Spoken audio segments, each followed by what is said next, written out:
CDRWs and CDRs and DVDs and recordables, pluses, dashes, RWs. Just how long do these things last?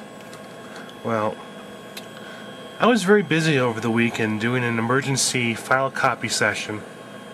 See, what you see in front of here is just like 2 or 4 spindles of CDRs that in the course of about 2 years I burned through, because we had Dish 500 and one of the channels that we had on Dish was Nickelodeon Games and Sports, which played all the old Nickelodeon game shows that I remember watching as a kid on Nickelodeon when we had a C-band satellite dish. So, you know, this was 20 years ago now, give or take a few years.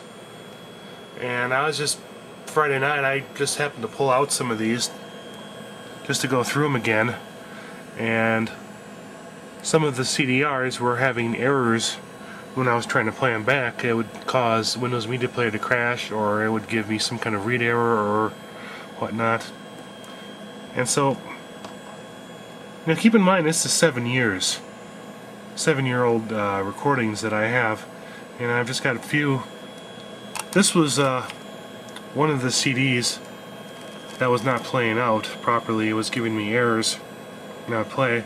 And as you can see, if you look at the front of the CD, oops, if you look at the front here, there's no damage to it whatsoever, and the back side of it, you know, just has the usual amount of scratching that you would get, you know, from normal use. But what I noticed was happening on these discs, I don't know if I can get it into the light here.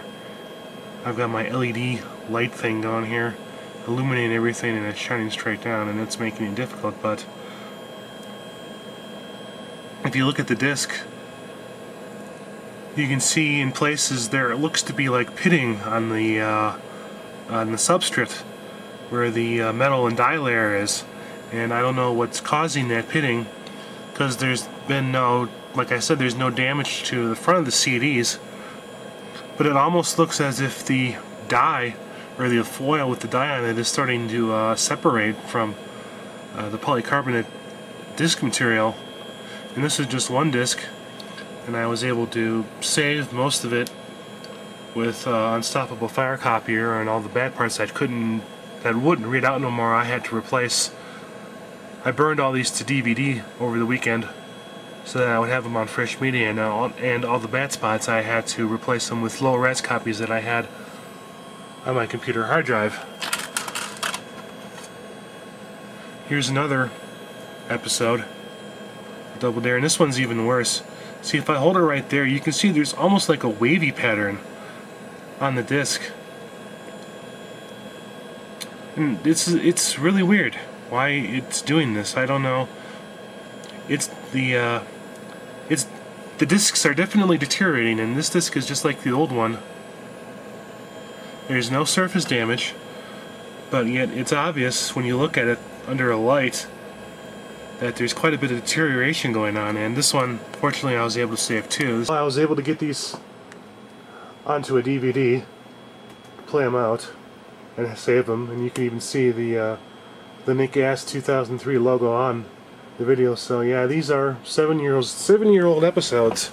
So if you have a CDR or a large CDR collection, and it's starting to get up there in age, like over 5 years old, you might want to go through and just check them all and make sure that they still read out okay, because you might be in for a surprise if you go there one day and you find a CD that looks like this and it won't play out.